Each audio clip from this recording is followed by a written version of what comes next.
Agnes sat quietly in the back of the classroom, her round glasses slipping down her nose as she tried to focus on her notebook. She loved to draw. It was her escape from the chaos around her. But today, even the colorful flowers and butterflies she was sketching couldn't block out the laughter coming from across the room. "Hey Agnes. Do you want some donuts?"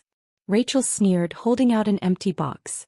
Her two friends, Emily and Sophia, burst into laughter, their voices sharp and mean. "Oh wait, you've probably had enough for the day." The classroom erupted in giggles and Agnes felt her cheeks burn.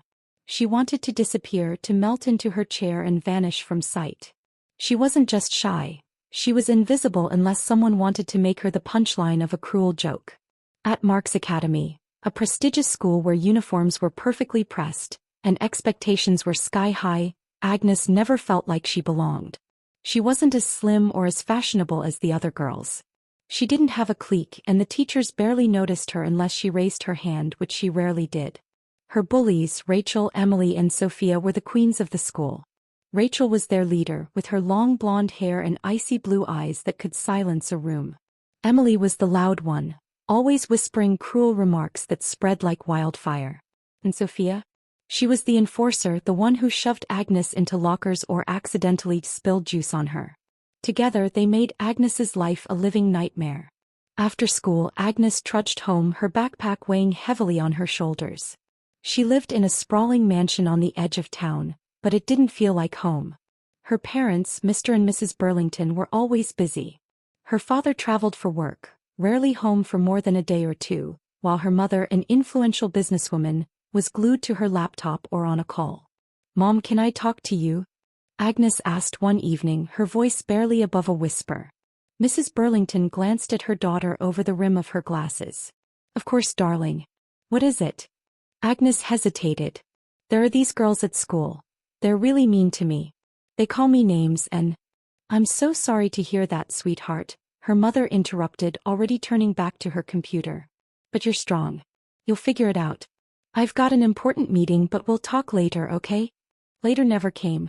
Her father was no better. When she tried to talk to him during his brief visits home, he'd pat her on the shoulder and say, "Just ignore them, kiddo. Focus on your studies. That's what really matters." Agnes stopped trying. Her only solace was her grandmother, Nana. She had moved in with the family a few years ago, after her health began to decline.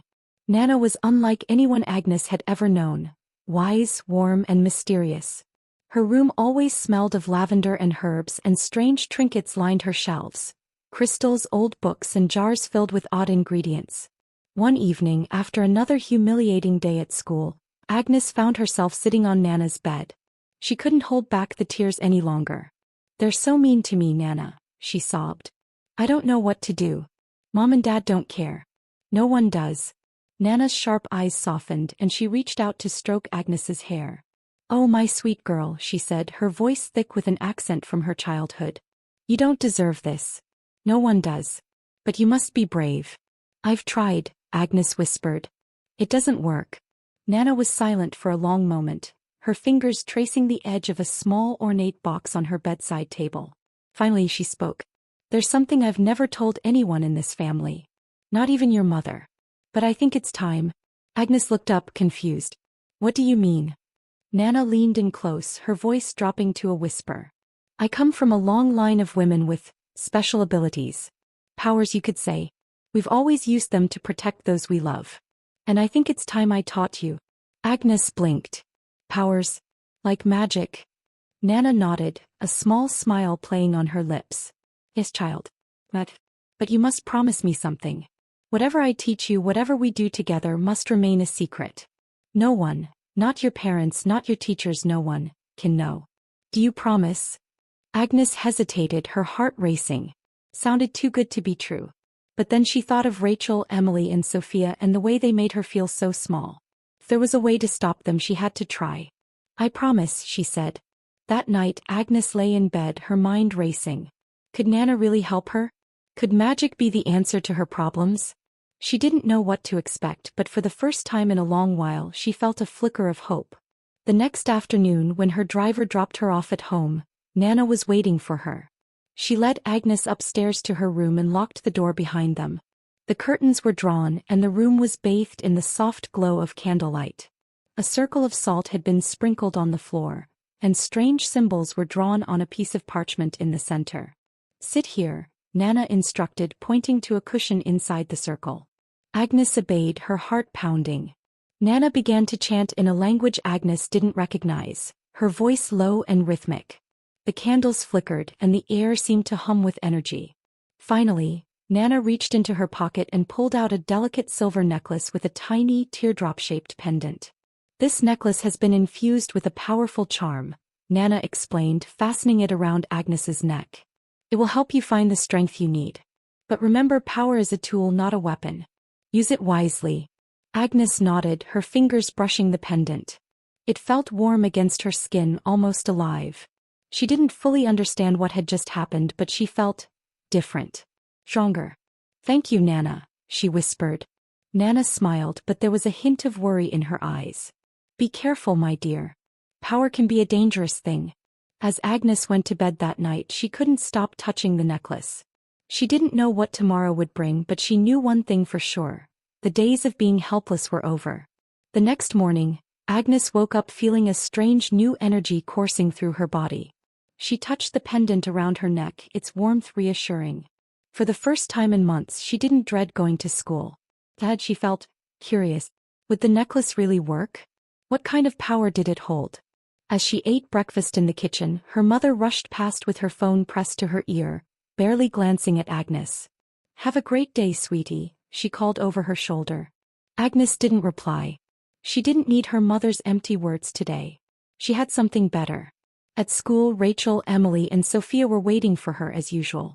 They stood near the lockers, their perfectly styled hair gleaming under the fluorescent lights. Rachel spotted Agnes first, her blue eyes narrowing.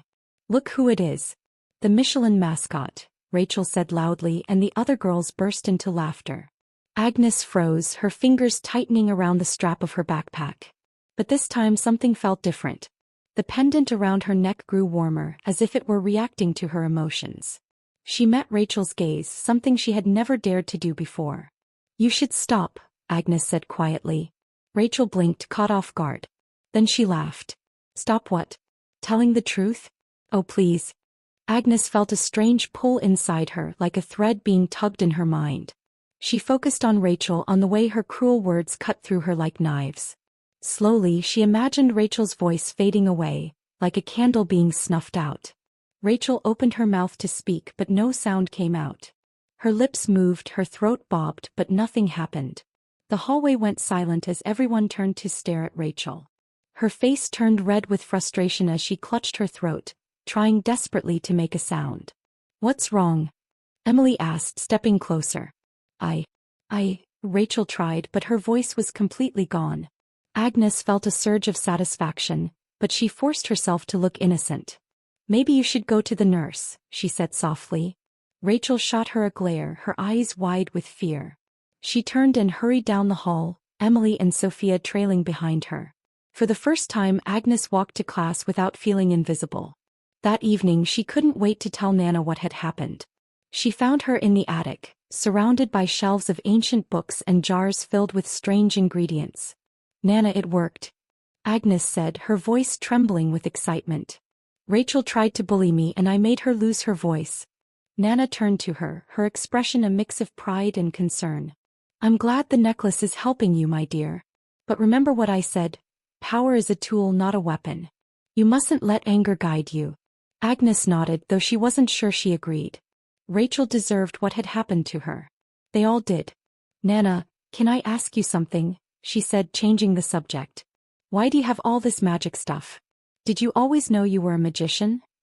Nana smiled, her eyes distant. "I come from a long line of magicians, Agnes. My mother, my grandmother, and her mother before her all had the gift. But it's not something we show the world. People fear what they don't understand. Why didn't you tell Mom?" "Your mother chose a different path," Nana said gently. "She wanted a normal life and I respected that. But you have the gift too. I've known it since you were a baby." Agnes felt a flutter of pride.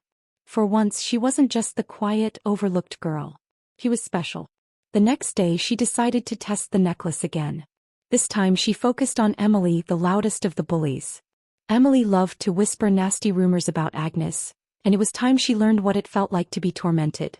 During lunch, Agnes sat alone at her usual table, her eyes on Emily. She concentrated on the pendant, willing it to activate. She imagined Emily being surrounded by things she feared. Agnes didn't know what Emily was scared of, but she trusted the necklace to find the answer. It didn't take long.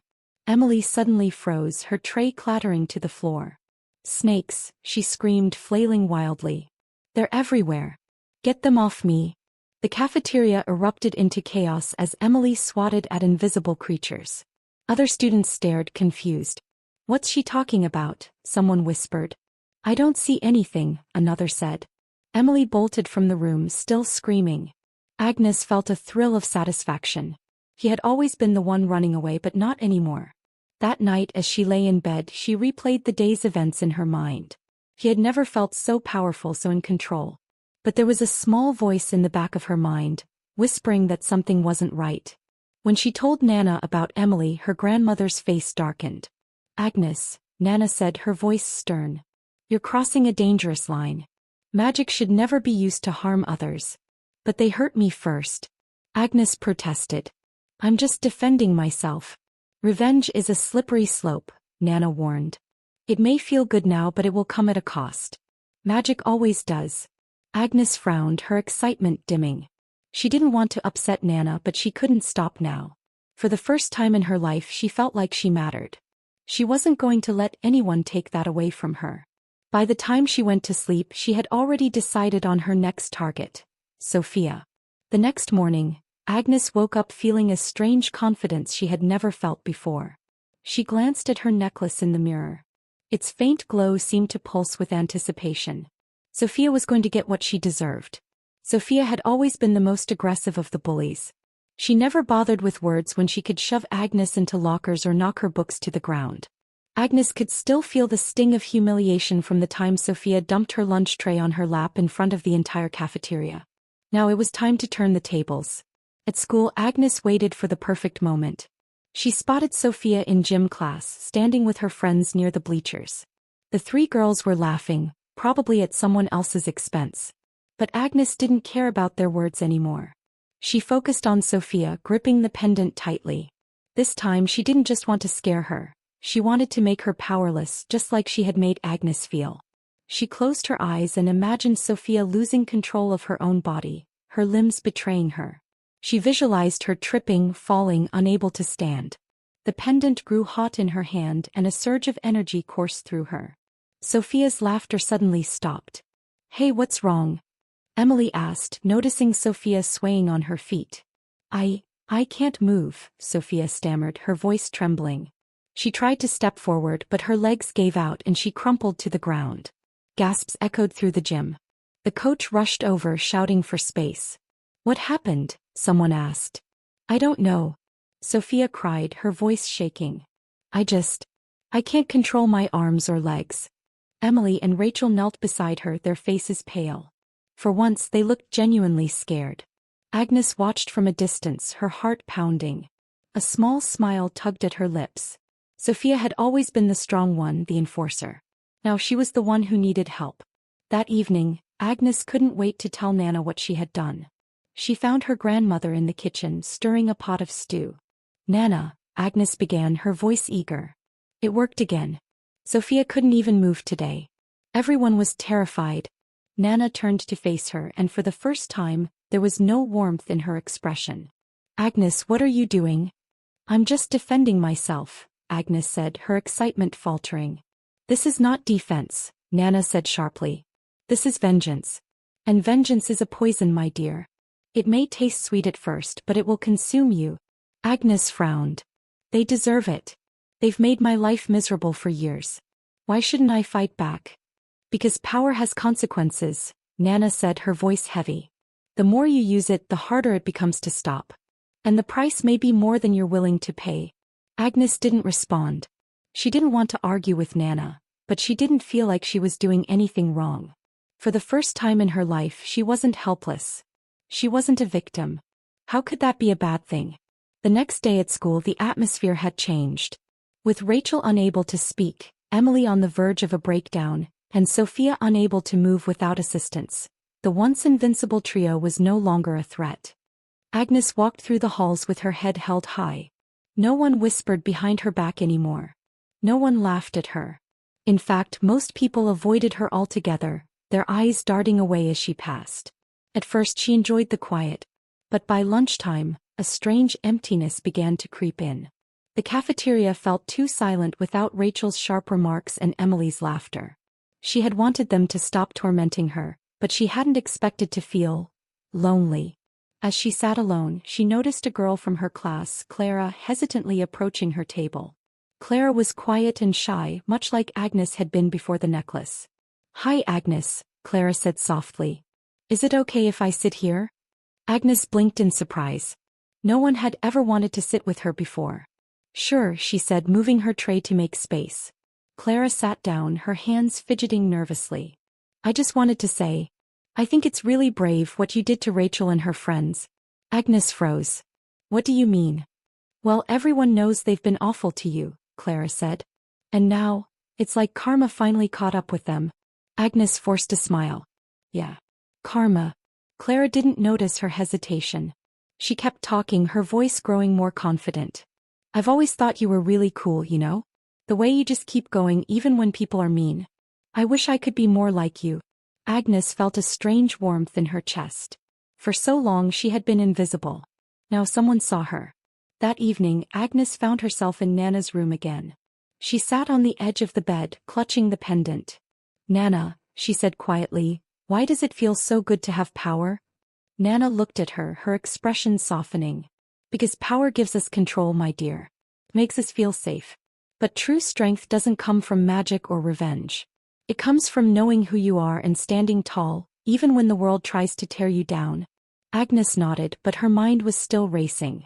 She understood what Nana was saying, but she wasn't ready to give up the necklace. Not yet. She had one more thing to do. The following morning, the school was buzzing with rumors. Rachel had not returned, her voice still mysteriously absent. Emily's parents had taken her to see a psychologist after she insisted that snakes were crawling on her skin. And Sophia? She had been sent to a specialist for her sudden inability to control her limbs. Agnes walked through the hallways like a queen. For once, no one whispered behind her back. No one laughed or pointed. Instead, people moved aside, their eyes wide with a mixture of awe and fear. It felt good. Too good. But deep down there was a nagging feeling that wouldn't go away. Nana's words echoed in her mind. Power is a tool, not a weapon. Revenge is a poison. Still, Agnes brushed the thought aside. She wasn't done yet. She wanted to make sure Rachel, Emily, and Sophia would never dare to hurt anyone again. That afternoon, Agnes sat alone in the library, her sketchbook open in front of her. She had barely drawn a line when Clara appeared, clutching a stack of books. "Hey, Agnes," Clara said nervously. "Mind if I join you?" Agnes smiled, gesturing to the seat across from her. "Sure." Clara set her books down and glanced around the quiet library. "It's so weird not having Rachel and her friends around. The school feels different." Agnes nodded, keeping her expression neutral. Clara hesitated. "Do you think they'll come back? I mean, Rachel was so popular. Everyone looked up to her, even if she was mean." "They got what they deserved," Agnes said firmly, her voice low. Clara blinked, surprised by the edge in Agnes's tone. "I guess. But don't you think it's kind of scary? What if whatever happened to them happens to someone else?" Agnes's grip on her pencil tightened. "It won't." Clara looked unconvinced, but she didn't press the issue. Later that evening, Agnes couldn't shake the unease creeping into her thoughts. She found herself pacing in her bedroom, her fingers clutching the pendant. It pulsed faintly as if alive, and she wondered if Nana had been right about magic having a cost. What if the cost wasn't just for her? What if it affected others too? Unable to quiet her racing mind, Agnes went to Nana's room. She found her grandmother sitting by the window knitting a scarf. "Nana," Agnes began, her voice trembling, "do you think I've gone too far?" Nana set down her knitting and looked at her. "That's not a question I can answer for you, my dear. Only you know what's in your heart." Agnes hesitated. "I thought it would feel better. I thought it would make everything right. But now, I don't know." Nana reached out, placing a hand on Agnes's shoulder. Revenge rarely brings peace, child. It might quiet the noise for a while, but it won't fill the emptiness. True strength comes from forgiveness, not from power. Agnes looked away, tears stinging her eyes. I don't think I can forgive them, Nana. Not after everything they've done. That's your choice, Nana said gently. But remember, the more you let hate guide you, the more it will consume you. And magic feeds on emotion. It will take more than you're willing to give if you're not careful. Agnes nodded, though her mind was still a storm of conflicting thoughts. The next day at school, Agnes noticed something strange. People were still avoiding her, but now it wasn't just fear in their eyes. It was suspicion. She overheard whispers in the hallways. Do you think Agnes had something to do with it? Rachel, Emily, and Sophia all got sick at the same time. It's weird. She's always been different. Agnes's heart sank. She had wanted respect, not fear. But now she was starting to feel like an outsider in a new way. By lunch, Clara found her sitting alone at their usual table. Agnes, are you okay? Clara asked, her voice filled with concern. Agnes shook her head. I don't know. I thought things would get better, but I feel more alone than ever. Clara reached out, placing a hand on hers. You're not alone. I'm here. Agnes looked at Clara, tears welling up in her eyes. For the first time, she realized that Clara's kindness meant more to her than all the power the necklace could give. That evening, Agnes went to Nana's room again, but this time with a heavy heart. Nana, she said, holding up the necklace, I think I need to give this back. Nana smiled, her eyes filled with pride. You've made the right choice, my dear. The power was never meant to define you. You are strong enough without it. Agnes nodded, unclasping the necklace and placing it in Nana's hand. As soon as it left her fingers, she felt a strange sense of relief, as if a weight had been lifted from her shoulders. What will happen to Rachel and the others? Agnes asked. Nana's smile turned bittersweet. Magic has its own way of balancing things. They'll recover in time. But the lessons they've learned will stay with them. Agnes felt a small flicker of hope. Maybe things could be better without the necklace, without the power. Maybe she could start over. The next day at school, Agnes walked through the hallways with her head held high. The whispers continued, but she didn't let them bother her. She had something far more valuable now: Clara's friendship and a newfound sense of self-worth. For the first time in a long time, she felt like she didn't need magic to be strong. Life at Mark's Academy began to settle into a new rhythm for Agnes. Without the necklace, she expected to feel weak, vulnerable, like the girl she used to be. But instead, she felt lighter, as if the weight of the magic had been replaced with something far stronger: clarity. Rachel, Emily, and Sophia were still absent, and the school remained abuzz with speculation about what had happened to them. Some students whispered that the trio had been cursed, while others spun rumors of strange illnesses. Agnes, however, kept her head down and focused on herself. During a quiet lunch period, Clara joined her at their usual table. She seemed more relaxed now, her nervous fidgeting replaced with a genuine smile. Hey Agnes, Clara said, setting down her tray. Did you hear? Sophia's coming back next week. Rachel and Emily too. Agnes froze. Really? Clara nodded. Yeah. I overheard some teachers talking. They said they're doing better now, but they'll probably need some time to adjust. Agnes wasn't sure how to feel. On one hand, she was relieved they were recovering. Nana had been right about magic balancing itself. But on the other hand, she worried about what would happen when they returned. Would they go back to their old ways? Clara must have sensed her unease. Don't worry, she said softly. You're not alone anymore. If they try anything, we'll handle it together. Agnes smiled, grateful for Clara's support. For the first time, she realized she didn't need to face her challenges alone. That evening, Agnes decided to visit Nana. She found her grandmother in the attic, sorting through jars of herbs and bottles of potions. Nana, Agnes said, stepping into the room, can we talk? Nana turned, her eyes warm and inviting.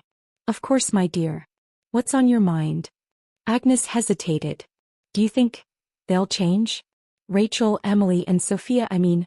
Nana set down a jar and gestured for Agnes to sit beside her.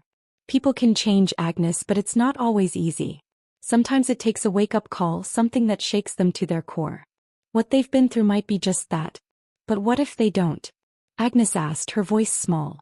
Then you'll face them with the strength you've found in yourself, Nana said firmly. You don't need magic to stand up for yourself, Agnes. You never did.